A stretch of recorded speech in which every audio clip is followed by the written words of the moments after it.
ప్రాంతీయ పార్టీల అధికారంలోకి వచ్చాకే బీసీలకు ఆర్థికంగా రాజకీయంగా న్యాయం జరిగిందన్నారు బీఆర్ఎస్ ఎమ్మెల్సీ కవిత. ఇక త్వరలో జరగనున్న స్థానిక ఎన్నికల్లో బీసీలకు 42% రిజర్వేషన్ ఇవ్వాలన్నారు. కాంగ్రెస్ కామారెడ్డి బీసీ డిక్లరేషన్ ను అమలు చేయాలని డిమాండ్ చేశారు. ఇక బీసీ సంఘాలు యునైటెడ్ పూలే ఫ్రంట్, తెలంగాణ జాగృతి సంస్థ నేతలతో కలిసి బీసీ ప్రత్యేక కమిషన్ కు నివేదిక ఇచ్చారు కవిత. ఇక అధ్యయనంలో తమ దృష్టికి వచ్చిన 20 డిమాండ్లను బీసీ ప్రత్యేక కమిషన్ కు వివరించామని చెప్పారు. బీసీ కమిషన్ ఈ రాష్ట్రంలో వేసినటువంటి డెడికేటెడ్ బీసీ కమిషన్ కి తెలంగాణ జాగృతి, యునైటెడ్ పూలే ఫ్రంట్ ఆధ్వర్యంలో రిపోర్ట్ ఇవాళ సబ్మిట్ చేయడానికి ఇక్కడికి రావడం జరిగింది.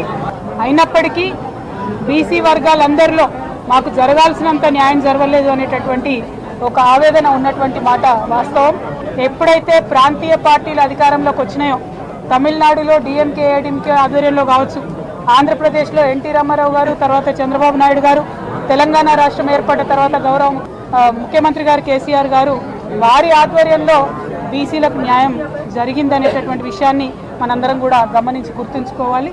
సుప్రీంకోర్టు ఆఫ్ ఇండియా ముందు భారతీయ జనతా పార్టీ కులగణనలో మేము జనగణనలో మేము కులగణన చేయము, కాస్ట్ సెన్సెస్ చేయము అని చెప్పి ఖరాఖండిగా చెప్పినటువంటి పార్టీ భారతీయ జనతా పార్టీ.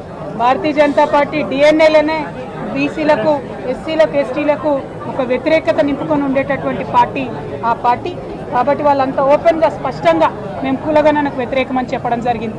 మీకు తెలుసు, ఇక్కడ కాంగ్రెస్ ప్రభుత్వం ఏర్పడేటటువంటి సందర్భంలో కామారెడ్డి డిక్లరేషన్లో బీసీల కోసం మేము చాలా న్యాయం చేస్తామని చెప్పి 42% రాజకీయంగా రిజర్వేషన్లు ఇస్తాము. ఇవాళ ప్రభుత్వం 11 నెలలు తాత్సరం చేసి ఇప్పటికీ ఫైనలీ డెడికేటెడ్ కమిషన్ వేయడం జరిగింది.